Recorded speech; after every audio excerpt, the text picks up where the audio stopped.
दादांचं आजारपण वाढतच चाललं होतं. वडीलच आजारी असल्यामुळं सगळं घर काविळी झाल्यासारखं वाटत होतं. दादांचे दोन्ही पाय गुऱ्हाळात निकामी झालेले, त्यातच त्यांना मधुमेह झालेला. लघवी पिवळी जर्द व्हायची, कायम ठिपकत राहायची. मग घरच्या घरी त्यांनी पांढऱ्या कापडाचे 2-3 लंगोटे हातावर शिवले. दिवसभर ते लंगोट बांधायचे, पण तेही हळद लावल्यागत पिवळेशार व्हायचे. या आजारपणामुळं त्यांना झोपी येत नव्हती. रात्री 11-12 वाजता मी भजन करून आलो तरी ते जागे असायचे. 5वी-6वीत असतानाच मला भजनाचा नाद लागला होता. मी रोज मारुतीच्या देवळात भजनाला जात होतो. रात्री 11 वाजता परत यायचो. हवेत गारठा वाढलेला असायचा. दादांनी वैरणीच्या गंजीभोवती पडलेला पालापाचोळा गोळा केलेला असायचा. अंगणातच शेकोटी पेटवलेली असायची. पेटलेल्या शेकोटीच्या उजेडात अंगणात सगळ्या सावल्या भूतासारख्या हालत राहायच्या. मनात भीतीचा गोळा उठायचा. झोप येत नाही म्हणून माझी वाट बघत दादा शेकोटीजवळ शेकत बसलेले असायचे. मी आल्यावर थोड्याच वेळात शेकोटी विझवायचे. घरात आल्यावर मला जवळ घेऊन दादा झोपायचे. अंगावर त्यांचा कष्टी हात फिरवायचे. म्हणायचे, अरे कवा र मोठा होयाचास, हा तुला नोकरी कवा लागायची, माझ्या डोळ्यात देखत काहीतरी कर बाबा. बोलत बोलत माझ्या डोक्यावरून खरबरीत हात फिरवत राहायचे. कधी झोप लागायची कळायचंच नाही. मधुमेहाबरोबरच दादांचं अलीकडं पोटही बिघडू लागलेलं होतं. दिवसभर पोट टणक नारळाच्या बेलट्यागत कठीण लागायचं. पोटात कटकट तुरकाट्या मोडल्यागत आवाज यायचा. मग दादा मला म्हणायचे, जा र शिडजीच्या दुकानातनं एरंडेल तेल घेऊन जा. मालोजी दादाच्या दुकानात एरंडेल तेल मिळायचं. मी दुकानात जाऊन 10 रुपयाचं एरंडेल तेल घेऊन यायचो. कधी 2 चमचे, कधी 3 चमचे दादा एरंडेल तेल प्यायचे. मग तासाभरात पोटात गडगडायला लागायचं. दादांना चालता येत नव्हतं. मग न्हाणीतच संडास करायचे. पोट मोकळं व्हायचं. नंतर मी ती न्हाणी साफ करायचो. दादांचं शरीर पण स्वच्छ करायचो. त्यांना बाजल्यावर नेऊन झोपवायचो. आठवड्यातून 2दा दादांची अस्ताव्यस्त वाढलेली दाढी करायची. 1-2 महिन्यातून डोक्याचे केस कापायचे. घरात एक जुनं नाचणं होतं. नाचण्यानं दादांच्या हातापायाची वाकडी पडलेली कुरूप नखं काढायची. कात्रीनं नाकातली करडी केस काढायची. कानावरचा केसांचा पुजका काढून टाकायचा. दादा लवकर बरे होत, त्यांना बरे वाटो अशी मनातल्या मनात प्रार्थना करायची. जेवण केले की शाळेला जायचं. शाळा 11 वाजता भरायची. शाळेत असले तरी दादांच्या आजाराची काळजी वाटत राहायची. आई म्हणायची, अरे पाय जाण्या अगोदर हिने वाघ होतं र वाघ. कसल्याही कामात माग सरत नव्हतं. तरुणपणी दादानी शेतात विहीर पाडली होती. स्वतः सुरुंग घेतले होते. मोठे मोठे काळे दगड वर काढले होते. मोठेसाठी घडीव दगडात सोपा करून घेतला होता. त्या सबंध शिवारात फक्त आमची एकच विहीर होती. पण त्या विहिरीला म्हणावं तसं पाणी नव्हतं. उन्हाळ्यात तर पाणी पार तळाला जायचं, शेताला पुरायचं नाही. मग दादांनी आळसुंदच्या रानात नवीन विहिरीकरता जागा घेतली. ती भागीदारीत होती. मालोजी पाटील दादा, रघुनाथ पाटील दादा, तुकाराम पाटील अण्णा, रंगराव पाटील नाना, लक्ष्मण माने तात्या असे सर्वजण भागीदार होते. या सगळ्यांनी मग भूविकास बँकेचे कर्ज काढले. 2 किलोमीटर पाईपलाईन केली. सर्वांची जमीन एका तळावर, त्यामुळे एकाच ठिकाणी चेंबर काढला. पाईपलाईन 12 इंची मोठी होती. सिमेंटच्या पांढऱ्या खड पायपा होत्या. जवळजवळ 2 किलोमीटर लांब अंतर होतं. त्या पाईपमध्ये बारका माणूस सहज शिरायचा. आठवड्यातून एकदा डिझेलवर चालणारं कूपर इंजन चालू करायचं. बाकी 5-6 दिवस कोरडेच असायचे. त्यामुळं पाईपामध्ये खोकडं बसायची. कधी ससे बसायचे, कधी मुंगसं बसायची. शेतात आमच्या शेजारी चंदर राहत होता. त्या ओसाड माळरानावर त्याची एकट्याचीच वस्ती होती. भयंकर धाडसी होता तो.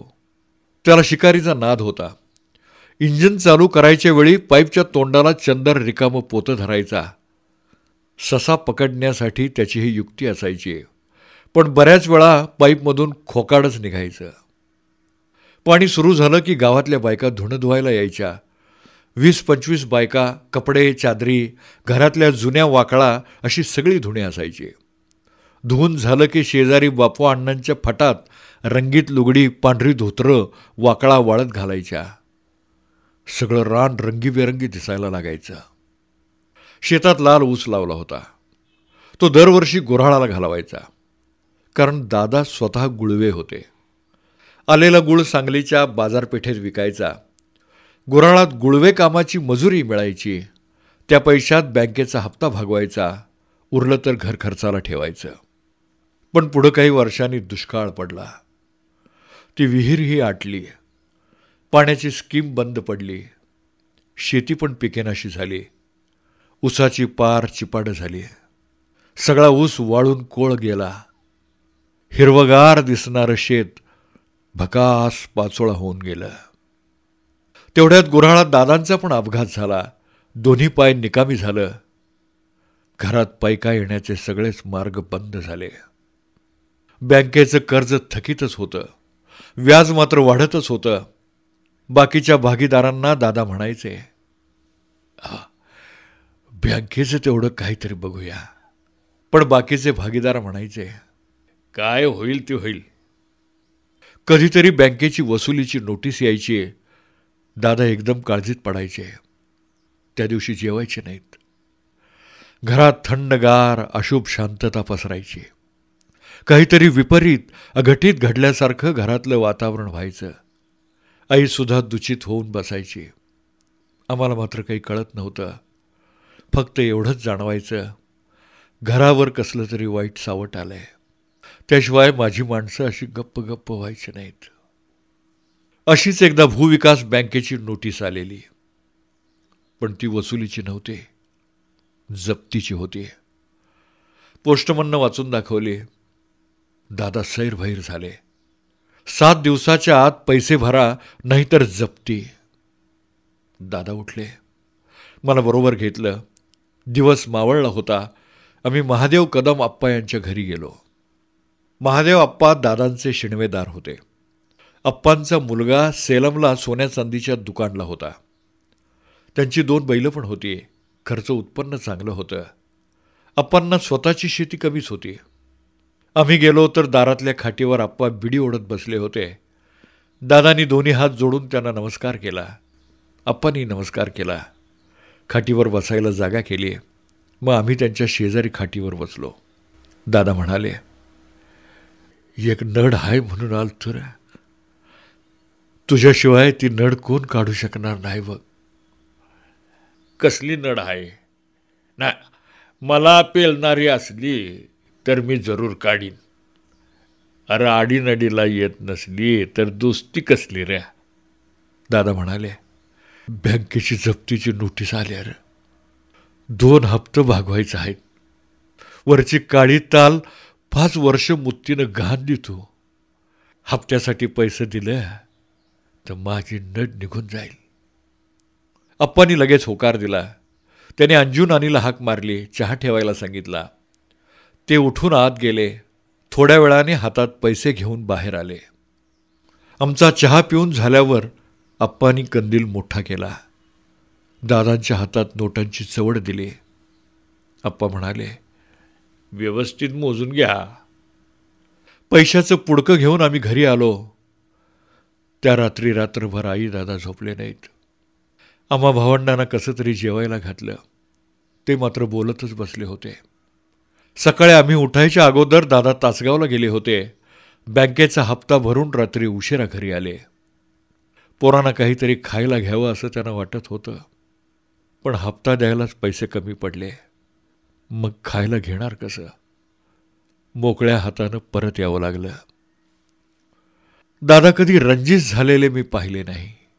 कंटाळा आलाय, आळस आलाय असं कधी म्हणलेलं ऐकलं नाही. आई म्हणायची, अरे तुझं दादा जिद्दीनं गरिबाला तोंड देते ते, वाघासारखं कष्ट करते ते, चिंता हाय ती कर्जाची बघ. भागीदारांच्या नादाला लागून कर्ज काढलं, पण आता फेडायचं कशानं र?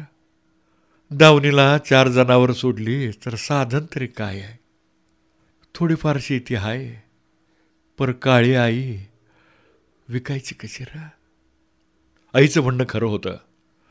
कर्ज भागवायला आमच्याकडं काहीच साधन नव्हतं. बाकीच्या भागीदारांचे धंदे होते, कुणाचं किराणा मालाचं दुकान होतं, कुणाचा गुराचा व्यापार होता, कुणाची वखार होती. आमचं काय? गुळवी कामं बंद होती, शेती पडाक पडली होती. या कर्जामुळे मग दादा कधी कधी दूषित होऊन बसायचे. कर्जाचा हप्ता, बंद पडलेली पाण्याची स्कीम, आईला दम्याचा आजार, पोरं अजून बारकी, घरात कमावणारं कोणीच नाही. सगळीकडूनच अंधारून आल्यासारखं व्हायचं. अशा कातरवेळी दादा मला जवळ घ्यायचे, डोक्यावर हात फिरवून म्हणायचे, अरे किती पण कर्ज असू दे, तुला फेडायला लावत नाही, पर तू शाळा शिक, लवकर साहेब हो, आमच्या साऱ्यांचा पांग फेड. मला गलबलून यायचं. दादांची अगतिकता त्यावेळी कळत नव्हती. कळण्यासारखं ते वयही नव्हतं. पण आतून एक जाणवायचं की दादांच्या आशेचा किरण फक्त मीच होतो. दादा बापू नानांच्या शेतात वाकुरी तोडायला जाऊ लागले. कधी कधी दुसऱ्याच्या विहिरीत सुरुंग घ्यायला जायचे. कोणाचा ऊस फोडायचा आहे, कोणाच्या पेंड्या बांधायच्या आहेत, हायब्रीड काढायचं आहे, द्राक्ष वाघेची चरी काढायची, अशी पडतील ती कामं अंगावर घेऊ लागले. मी पण त्यांच्याबरोबर कामाला जायचो. एकदा शंकरदादाच्या शेतात पेंड्या बांधायला गेलो होतो. तिथं दादानी मला पेंडीचा आळा घालायला शिकवलं. 4-5 पेंड्या बांधून झाल्यावर मला म्हणाले, अरे पेंडीला आळा असा घालायचा की 10 मैल डोक्यावरनं पेंडी घेऊन गेलं तरी सुटली नाही पाहिजे. कुठलंही काम तसंच करावं रे, पेंडीच्या आळ्यासारखं कच्च. असंच एकदा दौलूबाबांचं हिरीचं काम दादाने अंगावर घेतलेलं. सुरुंग घ्यायला मी पण गेलो होतो. मी त्यावेळी 6वी-7वीत असेन. 2-3 सुरुंग घेतले. 4था सुरुंग घेताना दारूचा अचानक स्फोट झाला. सगळी विहीर धुरानं भरून गेली. नाकातोंडात दारू जळल्याचा उग्र वास गेला. डोळं जळजळायला लागलं. दादानी माझ्या हाताला धरलं, ओढतच वर काढलं. पण तेवढ्यात सुरुंगाची उभी केलेली पार माझ्या डाव्या पायावर पडली. पण त्यातूनही आम्ही बचावलो, सुखरूप वर आलो. मी आजही डाव्या पायानं लंगडत चालतो. रोजगारानं आलेला पैसा घर खर्चाला पुरत नव्हता. त्यातून उरला तरी बँकेचा हप्ता भागत नव्हता. बँकेचं कर्ज वाढतच चाललं होतं. दादा नावन्नाव थकतच चालले होते. रात्रंदिवस बँकेचा हप्ता डोळ्यापुढं दिसायचा. एके दिवशी अचानक बँकेची गाडी दारापुढं आली. त्यातून भूविकास बँकेचे 4-5 अधिकारी उतरले. लिंबगावचे NP पाटील साहेब, आळसनचे ढोरे साहेब, भिलवडीचे पाटील साहेब, आमच्या शेजारगावचे देसाई साहेब हे सर्व जप्तीसाठी आले होते. देसाई साहेबांचा अंकुश माझ्या शाळेतच होता. त्यामुळं देसाई साहेब मला आणि आमच्या दादांनाही ओळखत होते. ते दिसल्यावर मला थोडा धीर आला. परंतु आज त्यांनीही रुद्रावतार घेतला होता. गाडीतून उतरले तसे त्यांची नजर तुळशी कट्ट्याला लावलेल्या सायकलीवर गेली. मला शाळेत जाण्यासाठी गेल्या वर्षी तांदळगावच्या मामाने ही हर्क्युलसची सायकल घेऊन दिली होती. देसाई साहेबांनी सायकल उचलून जीपमध्ये टाकली. नंतर ते घरात शिरले. पाणी तापवायचा तांब्याचा हंडा, 2 मोठी भगुनी उचलली, गाडीत टाकू लागले. इतक्यात आई आडवी आली. हंबरून रडायला लागली. दोन्ही हात जोडून म्हणाली, अहो दुष्काळ पडला, ह्या पोटाला पण धड मिळत नाही. पुढच्या वर्षी आम्ही काहीतरी करतो, पर आता जप्ती करू नका सा. आई बोलत होती, पण साहेब ऐकायला तयार नव्हते. साहेब म्हणाले, आम्हाला वरूनच आदेश आहे वहिनी, आम्ही तरी काय करणार. एवढ्यात शेतातून कुबड्या टेकत दादा आले. त्यांनी दारात बँकेची जीप गाडी बघितली. त्यांच्या काळजात धस्स झालं. त्यांनी साहेबापुढे हात जोडले, विनंती केली, साहेबांचे पाय धरले, पण तरीही साहेब ऐकत नव्हते. शेवटी कशीबशी साहेबांनी 7 दिवसाची मुदत दिली. गाडी निघून गेली, जप्ती टळली, पण ते माझी सायकल घेऊन गेले. मी रडू लागलो. दादानी मला जवळ घेतलं, माझी समजूत काढली. म्हणाले, अरे नेली सायकल तर नेऊ दे. हे बघ, पुढच्या महिन्यात पल्साला जाऊन नवी आणूया. नवीन सायकल घेण्याची परिस्थिती नाही आणि मला सायकल मिळणार नाही हे मलाही कळत होतं. तरीही दादानी समजूत काढल्यावर मी गप्प बसलो. पण दादानी मात्र या घटनेची धास्तीच घेतली. नंतर 2-3 दिवस दादा घरात नव्हते. आईला विचारलं तर म्हणायची गावाला गेलेत. घर सुनसान झालं होतं. रोज दादांची वाट बघायची. 3ऱ्या दिवशी दादा आले. आल्या आल्या आईला म्हणाले, झालं काम.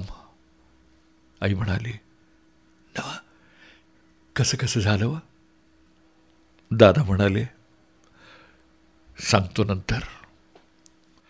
दादानी माझ्या देखत आईला काही सांगितलं नाही. परंतु मला नंतर समजलं, बँकेच्या कर्जासाठी दादानी आळसंदचं माळ विकलं होतं. शेजारच्या विलास सुर्वेनी ते घेतलं होतं.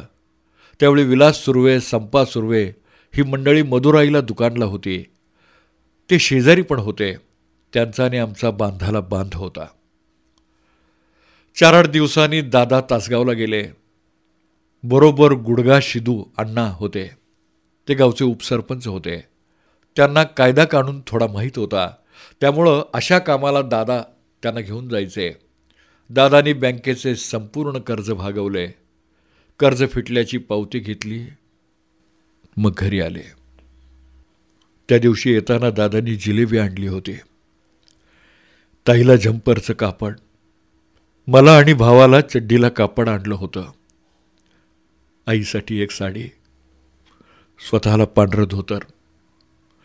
त्या दिवशी दादा मला पहिल्यांदा एवढे आनंदी दिसले. रात्री सर्वजण एकत्र जेवायला बसलो. दादा खूप दिवसांनी भरपूर जेवले. आज आई पण हसतमुख दिसत होती. आता कर्जाची आणि बँकेच्या हप्त्याची जीवघेणी काळजी संपली होती. दादा बाजल्यावर पडूनच होते, पण निदान भाजी भाकरी खात होते. मी शाळेला नियमित जात होतो. शाळा गावापासून 2-2.5 किलोमीटर अंतरावर होती. 5 गावाच्या मध्यभागी ती शाळा होती. आता सायकल नसल्यामुळं मी चालत जात होतो. एके दिवशी मी रस्त्यानं शाळेला निघालो होतो. एवढ्यातच पाठीमागून देसाई साहेबांचा अंकुश सायकलवरून आला. तो मला घासून पुढे गेला. माझी नजर त्याच्या सायकलवर गेली. माझे डोळे चमकले. मला आश्चर्याचा धक्का बसला. ती सायकल माझीच होती. चेन कव्हरवरचं नाव खोडलं होतं. हँडलला रंगीत मुठी घातल्या होत्या. एवढाच काय तो बदल केला होता. मला वाईट तर वाटलंच, भयंकर राग सुद्धा आला. कधी एकदा शाळा सुटते आणि मी घरी जाऊन दादांना सांगतो असं झालं होतं.